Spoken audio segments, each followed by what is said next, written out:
Iniharap kahapon ng depensa ang OIC na Assessor's Office ng Taguig para patunayang tama ang deklarasyon ng assessed value na makine-questionong ari-arian ni Chief Justice Renato Corona sa lungsod. Pero giit ng prosekusyon, dapat ang mas malaking acquisition cost ang nakadeklara. Balitang hatid ni Jay Sabale. Sa takbo ng impeachment trial kahapon, iginiit ng depensa na naging tapat si Chief Justice Renato Corona sa kanyang Statement of Assets, Liabilities, and Net Worth o SALN. Iniharap nilang testigo ang OIC ng City Assessor's Office of Taguig na si Engineer Roberto Villaruz para busisiin ang halaga ng Bellagio at Bonifacio Ridge condominium units ni Corona sa Taguig. Sa testimonya ni Villaruz, lumalabas na halos tugma ang current fair market value at assessed value ng mga ito sa mga halagang nakasaad sa 2010 SALN ng punong maestrado.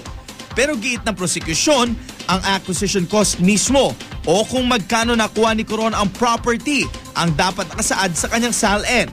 Will you confirm, Mr. Witness, that the actual price, the selling price or the acquisition cost of this property is more than 3 times greater than the market value reflected in your tax declaration? In the SALN, the Chief Justice used values reflected in the tax declaration. We are proving right now that the acquisition cost, the actual value or the current fair market value at the time of acquisition of these properties is far, far greater than that indicated in the SALN. The tendency of your questioning is that those values do not show the real acquisition cost. I agree with you. Sagot naman ng depensa, karaniwan na raw na hindi naglalagay ng acquisition cost sa kanilang SALN ang mga empleyado at opisyal ng gobyerno. Kaya maghaharap daw sila sa korte sa susunod na linggo ng mga SALN ng iba pang opisyal ng gobyerno para patunayan ito. Para kay dating UP College of Law Dean Pacifico Agabin, may punto ang depensa. Talagang mas mababa ang values ng mga property, assessed value at fair market value na nandun sa record ng assessor eh.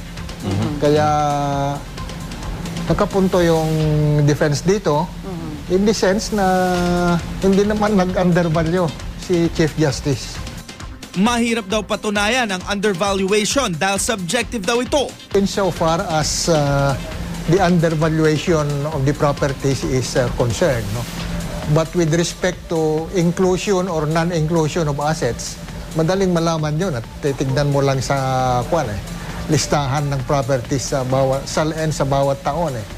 Kaya ang magkakaproblema lang yung undervaluation. Pinapayagan din daw ng batas na magkamali sa SALN basta maliit lang ito.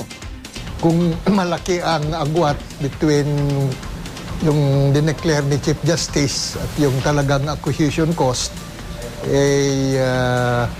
siguro mas malakas ang kaso nila.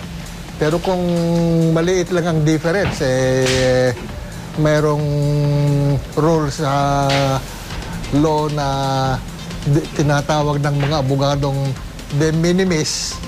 Kung maliit lang, pwedeng madisregard na yon. Sa huli, ang tanong pa rin ay kung sapat ba itong basihan para siya ay makonvict. At sa usaping ito, para kay Agabin, dapat pag mas mataas ang posisyon, dapat mas mababa ang bar for impeachment. Kasi yun nga, habang mas mataas ang posisyon, dapat mas mataas din ang trust ng tao sa holder of that position. Jay Sabale, GMA News.